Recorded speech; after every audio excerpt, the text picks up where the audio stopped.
المغرب خدت نقطة من أهم النقط في المجموعة بتاعتها وتعادلت مع كرواتيا، اللي ممكن نقول ان اي حد كان متوقع في المجموعه دي ان بلجيكا كرواتيا كرواتيا بلجيكا، ولكن الواضح كده واللي احنا مش قادرين نتوقعه او مش قادرين نستوعبه ان المنتخبات العربيه ما طلعتش عظمه ضعيفه في كاس العالم، بل بالعكس تونس ادت مباريات كويسه، السعوديه ادت مباريات كويسه، كمان المغرب ادت مباريات كويسه. اول مباراه لكل منتخب من دول كان واجهه مشرفه تماما للوجه العربي ويمكن الافريقي ويمكن المستوى اللي انت ما كنتش تتوقعه ابدا من منتخب عربي. كلام في الكوره مع احمد نصر، اعمل لايك للفيديو، يلا بينا نتكلم.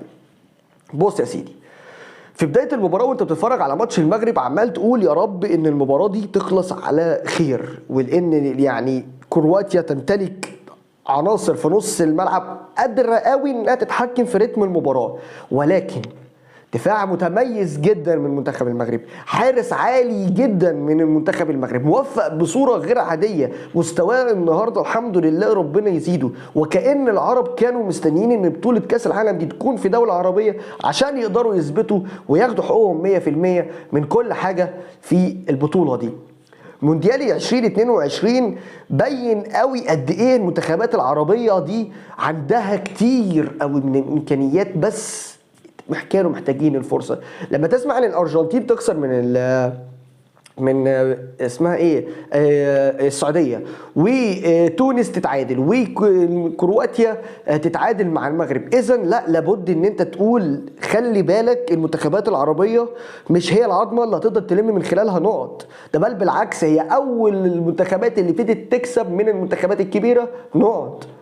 ويمكن دلوقتي المغرب قدامها الماتش اللي جاي مين؟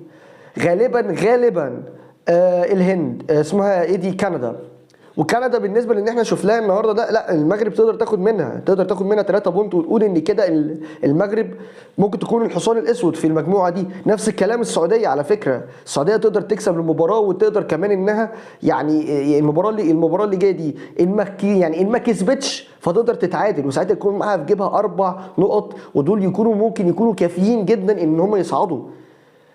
كاس العالم 3 مباريات، لو كسبت ماتش وتعادلت ماتش وخسرت ماتش، نسبة ان انت تصعد للدور ال16 دي بتعدي ال60%، فانت خدت نقطة من المنتخب الصعب جدا يا منتخب المغرب، وهو منتخب كرواتيا اللي يمتلك نص ملعب عالي جدا. طيب حضرتك انت دلوقتي الماتشة اللي جاية دي هتكون مين؟ هتكون كندا وهتكون بلجيكا اللي هي مستواها مش احسن ما يكون، والمنتخب المصري قدم لك يعني طبق من ذهب، وهو ان انت اداك عيوب ونقط ضعف ونقط قوه منتخب بلجيكا، وان ازاي منتخب مصر قدر يكسب وتعرف تاخد الروشته بتاعت مصر دي وتقدر تكسب بيها انت كمان.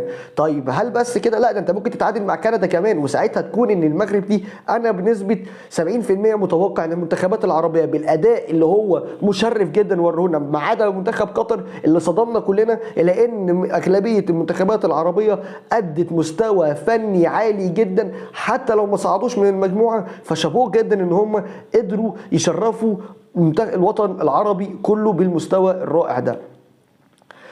اشوفكم ان شاء الله الحلقه الجايه، اتمنى يا رب ان السعوديه تقدر تصعد من المجموعه بتاعتها، وبصراحه الامر يعني مش سهل ولكن مش مستحيل. نفس الكلام منتخب تونس ادى مستوى رائع جدا وتيكا تاكا في الملعب وكرات جميله غير عاديه.